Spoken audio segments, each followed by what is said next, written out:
Hey, it's Gail here from Seattle Coffee Gear, and what do I have next to me here? I have the Breville Barista Pro.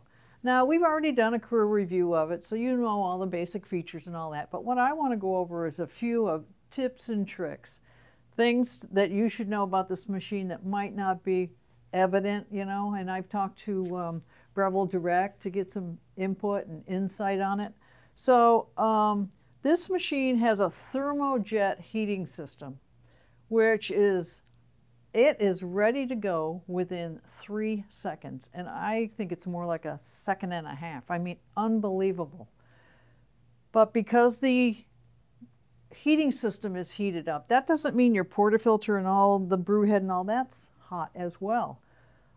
And that's very important. You've heard me talk about that before, where if things are cold, the water's not the right temperature, or the portafilter is cold and it's sapping the temperature out of the water that's coming down in there, you're going to get sour shots. They just aren't going to taste right. Coffee is best brewed by the water that's hitting it if the temperature is between 195 and 204. So a tip on that front? Either take your portafilter, and this is just a big piece of metal. It's a heat sink. There it is. And take it and run it under hot water in your tap to get it good and hot. Or the other thing that you can do is blind shots. No coffee in there. Just brew a couple of shots, and the hot water from your heating system will come down, and actually it cleans any bit of coffee that might be on the screen up there in the brew head. But anyway, do that, and this will, two or three shots, and that'll heat it up faster than just waiting for the machine to do it. So I've already got this all warmed up because it's been sitting here. You know, we've had it on for a little bit before we started. Another tip on this, on the grinder. You've got lots of settings here, and this is how you adjust it. I'm not going to adjust it, but you can see it's on number 9 right now. Get your grinder set and then pull a shot and see what it looks like. And also, when you make changes on this grinder, very baby steps. This grinder is sensitive to bigger moves. And also, I usually recommend just grinding off one portafilter's worth and throw it away. On this one, I would grind off a couple of portafilters and try it and see what it's like. Give it a chance. Don't make moves rapidly with this. Third tip. This is, these are programmable, and they are programmable, the machine detects the amount of ounces going through, so they're volumetric. Yes, you'll see time come up on here, but what you're looking for is your 2 ounces to come out in about 25 to 30 seconds. But if you're getting 2 ounces a little bit quicker or a little bit slower, a little over into the 35 or so, if it tastes good, go with it. It's volumetric. It's not time-based. And then the other way that you can brew with this machine is manual. You can hold it on, and it does a pre-infusion. The factory settings are a 4-second pre-infusion, and then about a 30-second pull or so. And again, it's volume. It's not so much time. So you can do a manual, which you hold the button and it overrides the pre-infusion. You can make your pre-infusion longer. It won't keep that setting. It just does it. And I can show you that if you like, or you know, whatever works best. But those are the tips. And the other thing is, when you're steaming, and we are going to steam with this, I'm going to do it right now. Turn it to steam and let it purge out the condensation down into your drip tray or into a cup, whatever you want. You don't want that in here. Okay, it's turning to steam, so we're good to go. The other tip was going to be, when you get done, make sure you wipe it off and purge it. Any milk that might be left in that steam tip, if it siphons back up into the machine, is going to burn, and it's not going to be good. It's going to ruin the inside of the machine, so make sure you do that.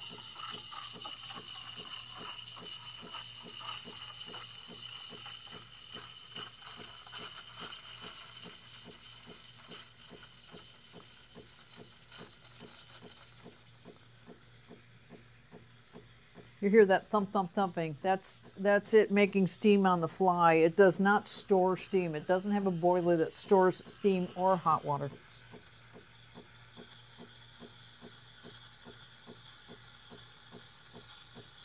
Okay, that's hot.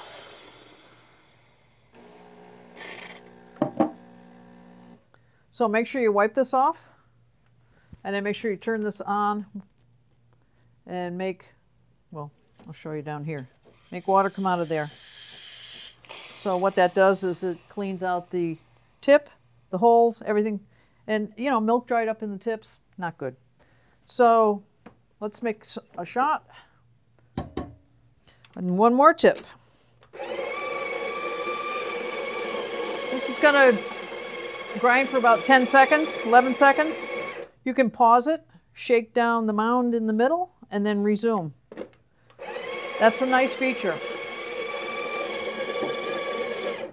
You don't usually get that on the lower end grinders or machines. This has got a lot of features that higher end grinders have.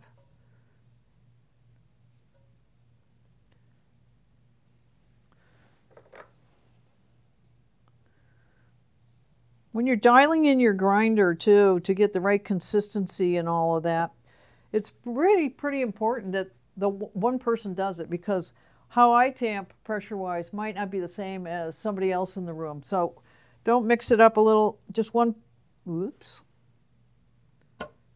That was sitting up there.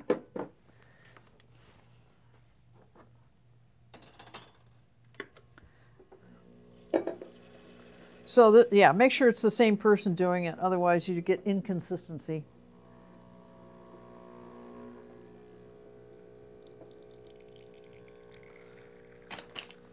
This is a new roaster that we took on, Toka Amagia, I think. Anyway, it's good stuff. I had some the other day, very good.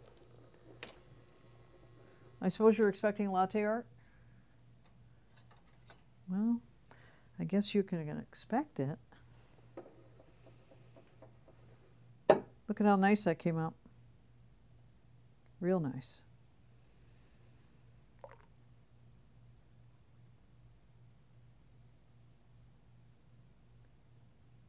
No art. I can't even get my... That's nothing. That's a jet. You know when a jet goes over and you get that stream behind it? That's what that is. That's pathetic.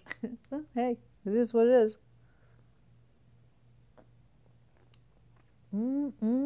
That is very, very good.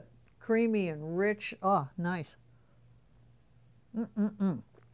So, tips and tricks. Volume on the pour. Make sure you rinse this out very good. Get the portafilter hot before you brew. And baby steps with the grinder. Give it a chance to catch up with itself.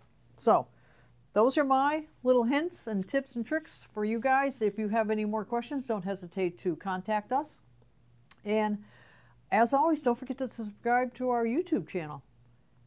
Everybody that subscribes, that all adds up. And we really appreciate you guys. Thanks a lot for watching.